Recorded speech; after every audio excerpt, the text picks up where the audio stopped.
Senior صحافی ہیں مظہر عباس صاحب، انہوں نے انکشاف کیا ہے کہ عمران خان کی واپسی کا سفر شروع ہو چکا ہے، ڈیل فائنل ہے، الیکشن مطلب کہ الیکشن اسی سال میں ہوں گے، اور انہوں نے ساتھ میں یہ بھی کہا ہے کہ جو اہم فیصلے ہیں وہ اب عمران خان صاحب کریں گے۔ آپ کی تمام باتوں کے الٹ باتیں ہیں، سینئر صحافی ہیں، کس بیس پہ یہ وہ باتیں کر رہے ہیں، یا یہ چیزیں کرنے سے کیا تھیوری قائم کرنے کی کوشش کی جا رہی؟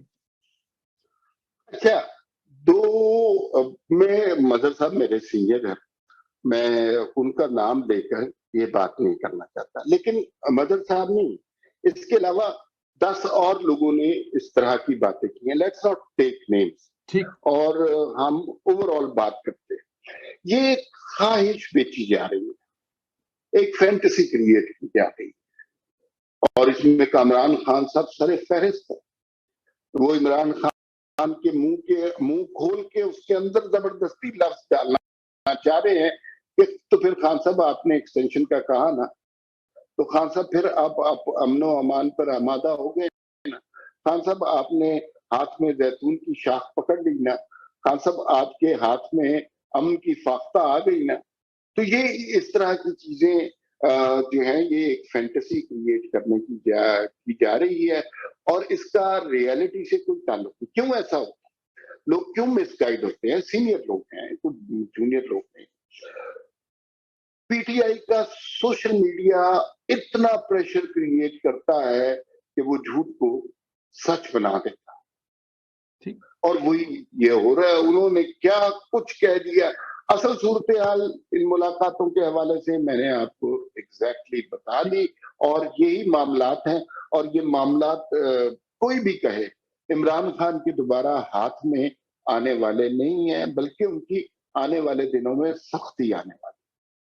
میں ایگری بھی کرتا ہوں کہ جتنی گالیاں نام لے کے کہتا ہوں جنرل باجوہ کو، میرے خیال میں پی ٹی آئی کے سوشل میڈیا نے نکالی ہیں، وہ لاکھوں کی تعداد میں نہیں، اگر حساب لگایا تو شاید کروڑوں کی تعداد میں وہ گالیاں، اور ان گالیوں کے بعد بھی وہ عمران خان صاحب سے ہاتھ ملاتے ہیں، چاہے ملک کا جتنا بھی وسیع تر مفاد ہو، تو بڑی ہمت ہوگی باجوہ صاحب کی۔ اچھا سر، یہ جو ایکسٹینشن والا معاملہ ہے سوشل میڈیا پہ، دیکھیں کل اسحاق ڈار صاحب نے بھی کہا کہ اس ملک کا معاملہ اس وقت، یا اس ملک کا ایشو اس وقت ایکسٹینشن نہیں ہے اور نہیں ہونا چاہیے، وہ وقت آنے پر طے ہوگا۔ ملک کا مسئلہ اس وقت کچھ اور ہے، معیشت ہے اور بہت سارے دوسرے معاملے ہیں، لیکن کیونکہ یہ ملک کے لوگ ایسے ہیں، آپ کو پتہ ریلوے پھاٹک اگر بند بھی کر دیا جائے نا تو موٹر سائیکل ادھر ادھر سے نکال کے لے جاتے ہیں۔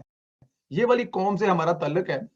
بڑا واضح طور پہ کہا ہے کہ ایکسٹینشن نہیں لیں گے chief of army staff S P R نے، کیونکہ اس وقت یہ سب سے بڑا مسئلہ بنا ہوا ہے۔ تو ایک آدھ آئی ایس پی آر اس قسم کا بیان اور نہیں دے سکتے کہ فیصلہ ہو چکا ہوا ہے، ایکسٹینشن نہیں لی جائے گی، قوم کا وقت ضائع نہ جائے، تاکہ مزید قوم کو ذرا ایک دفعہ کھل کے پتہ لگ جائے دوبارہ۔ دیکھیے، 2-3 باتیں آپ کے سوال کے اندر۔ جی، پہلی پہلی بات یہ ہے کہ آئی ایس پی آر کیوں نہیں اسٹیٹمنٹ دیتی؟ جی دوسری بات یہ بھی ہو سکتی ہے کہ شہباز شریف کیوں نہیں جلدی اناؤنس کر دیتے، ٹھیک یا ہے، سارا مسئلہ ہی ختم جی کریں؟ جی جی جی جی جی اور یہ بالکل یہ نیچرل شباش، اچھا سوالات ہیں۔ یہ شباش صاحب کر سکتے ہیں پہلے اناؤنس 2 مہینے پہلے؟ بھائی وزیر اعظم بہت طاقتور آدمی ہوتا ہے آئینی طور پر، ہمارے یہاں نہیں ہوتا، لیکن آئینی طور وہ 6 مہینے پہلے کر سکتا ہے، جو مرضی کرے بھائی۔ وہ کسی کو اتار کے، ابھی کسی کو اتار کے کسی اور کو لگانا چاہے تو یہ اس کے لیے 1 منٹ کی بات ہے آئینی طور پہ، آئینی طور پر لیکن ہاں آئینی طور پہ آپ کو پتا ہے کہ ہمارے یہاں کوئی اتنا آئین شائن۔ اچھا، میرے خیال میں آئی ایس پی آر نے بڑی کلیئرٹی کے ساتھ اسٹیٹمنٹ دے دی ہے کہ دل باجوہ ایکسٹینشن میں انٹرسٹڈ ہے۔ اب جو پی ٹی آئی کا سوشل میڈیا شور مچا رہا ہے، تو کیا انہیں دوبارہ اسٹیٹمنٹ دینی چاہیے؟ دیکھیے، آئی ایس پی آر بہت باوقار ادارہ، وہ اس طرح نہیں کر سکتا کہ اچھا فرض کریں کہ وہ دوسری دفعہ کہہ دیتے ہیں جی کہ نہیں ہم نے نہیں لینی ایکسٹینشن۔ آپ کے خیال میں یہ جو تحریک انصاف کے متوالے جیالے ہیں، انہیں اس سے ٹھنڈ پڑ جائے گی؟ نہیں، یہ کچھ اور چیز، کوئی اور جھوٹ بول دیں گے۔ نہیں، یہ دوسری دفعہ جو کہی ہے اس کا مطلب ہے کہ نہیں، وہ جو ہے اصل میں ایکسٹینشن لینا چاہتے۔ تو ہمیں وہ چیزیں دیکھنی ہیں جو ریکارڈ کے اوپر۔ ریکارڈ کیا ہمیں بتا رہا ہے؟ آئی ایس پی آر کی طرف سے اسٹیٹمنٹ آ چکی ہوئی ہے کہ ایکسٹینشن نہیں لے۔ دوسری بات یہ ہے کہ شہباز شریف صاحب नवंबर में डिसाइड करेंगे, नवंबर में ही करना चाहिए। मतलब अगर आप पीटीआई के सोशल मीडिया से पैनिक होकर डिसीजन करने लगे हैं तो फिर ये आपकी काम क्या है, फिर तो आप हुकूमत नहीं कर सके। रिलैक्स करें, चिल करें, जो मर्जी करें। इमरान खान इस्लामाबाद पर चढ़ाई कर रहे हैं, अब लोगों को पता नहीं क्या लग रहा है, क्या होगा। फर्ज कीजिए वो 50 लाख लोग ले आते हैं पार्लियामेंट पे, पीटीवी पे, अदालतों पे, हर चीज के ऊपर उनके बंदे बैठ के तोड़ फोड़ शुरू कर देते हैं। क्या इससे मुल्क का वजीर आजम तब्दील हो जाएगा? बिल्कुल नहीं रहेगा। वो जो वजीर आजम आईनी तौर पे है वो वजीर आजम ही रहेगा, चाहे जत्थे के जत्थे पार्लियामेंट के ऊपर चढ़ाई कर दें। आइन के मुताबिक वजीर आजम शहबाज शरीफ ही रहेंगे। तो वो उन्हें बात नहीं, असल में ना उन्हें आइन कानून की बात समझ ही नहीं आती, या वो समझना ही नहीं चाहते। आधा सच बोलते हैं और आधा सच। मैंने ना, अगर थोड़ा सा वक्त है जी जी तो मेरा साहब, मैं एक चीज पे बहुत अरसे से बात करना चाहता हूँ और मुझे आपके शो में मौका मिला और हम तफसील से बात कर सकते हैं। पीटीआई का सोशल मीडिया क्यों पॉपुलर है? नौजवानों 18 से 25 साल के नौजवान क्यों उससे इन्फ्लुएंस होते हैं?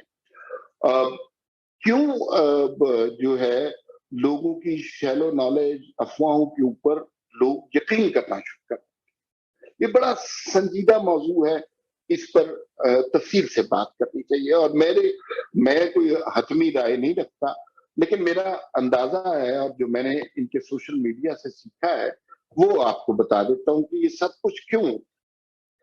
पाकिस्तान में लोगों को आधे सच की आदत डाली गई और मैं चूंकि टॉक शोज में जाता हूं तो मैं लोगों की से बात करता हूँ और ज्यादातर लोग नवाज शरीफ मुखालिफ और इमरान खान के हक में होते हैं। तो वो जो है आधे सच पर लोगों को कंफ्यूज कर, जैसे तारीख को मस्त कर देते हैं और वो इतनी दफा करते हैं लोग समझते हैं कि वही सच है। अब देखिए, मैं एक टॉक शो में था, उसमें मैंने कहा जी कि इमरान खान ने जितनी बदजुबानी की, जितनी दूसरी सियासी क़यादतों के खिलाफ बदतमीजी की, ऐसा कभी नहीं हुआ। एक और पीटीआई के फेवर करने वाले तजियाकार बैठे, उन्होंने फौरन जवाब दिया और हर पीटीआई वाले के जहन में जवाब आता कि नहीं, आज से 30 साल पहले जो नवाज शरीफ ने बेनजीर के खिलाफ किया था और वो आपको याद नहीं है। अच्छा, ये आधा सच।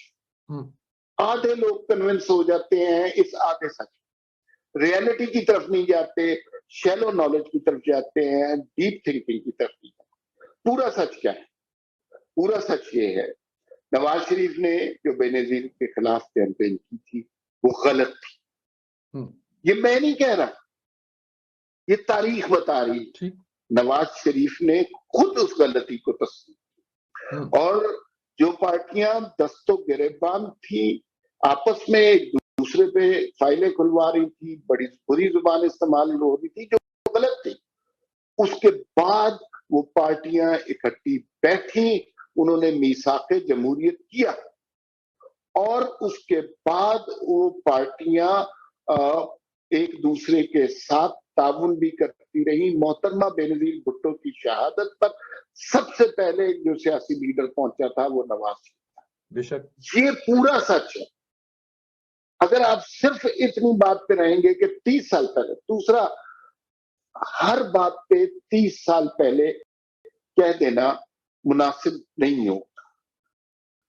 अगर आपने 30 साल पुरानी बात करनी है और आज की गाली के लिए ये दलील देनी है कि 30 साल पहले एक शख्स ने गाली दी थी, तो इसका मतलब है कि जहनी नशोनुमा तो आपकी भी नहीं हुई। बिल्कुल ठीक। आप भी आज की गाली को जस्टिफाई कर रहे हैं कि नहीं पहले भी ऐसा हुआ। तो ये इस तरह का आधा सच बोल के लोगों के जहनों को पामाल करते हैं और उसकी रीजन ये है कि हमारा इलेक्ट्रॉनिक मीडिया लोगों को सोचने ही नहीं देता। हमारी तारीख की किताबें, हमारा मुताला पाकिस्तान लोगों तक दुरुस्त इंफॉर्मेशन ही नहीं होने देता। नवाज शरीफ ने कश्मीर का सौदा कर दिया, तो बड़ा सुना होगा। ओ भाई, नवाज शरीफ ने जिस तरह बुरहान वानी का केस पकड़ा था, उस तरह उसकी प्रोपेगेशन, उसकी इज्जत, एहतराम, तकरीम कश्मीर के मसले की किसी और ने नहीं। बिल्कुल ठीक। कश्मीर के मसले को बेचा गया है तो इमरान खान साहब ने बेचा, लेकिन बस एक चीज चला दी गई, ये चोर डाकू। अच्छा, ये भी बड़ा, ये बातें करना मुझे बहुत जरूरी है संदेला साहब। देखिए, ये कि नवाज शरीफ, आज़ाद जरदारी, चोर डाकू, ये सुना ही होगा आपने, हर तरफ यही बात होती है। ये उनके ऊपर इल्जामात लगे, यहां तक ये बात बिल्कुल दुरुस्त, उनके ऊपर इल्जामात लगे, ये आधा सच बेच के फारिग हो जाते कि नहीं, बड़ी करप्शन। सही खबर क्या है, आज तक एक पाई की करप्शन नवाज शरीफ पर साबित नहीं। कोई अदालत फैसला नहीं कर सकी।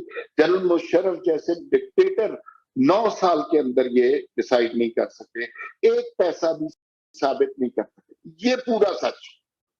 तो इनकी जो मीडिया स्ट्रेटजी है, इनके जो लोग हैं, उनको ये समझना चाहिए कि लोगों को पूरा सच पता है, आधे सच पे, और इसको सोशल मीडिया पे भी प्रोपेगेट होना चाहिए, जिसमें अल्हम्दुलिल्लाह नून लीग पूरी तरह नाकाम।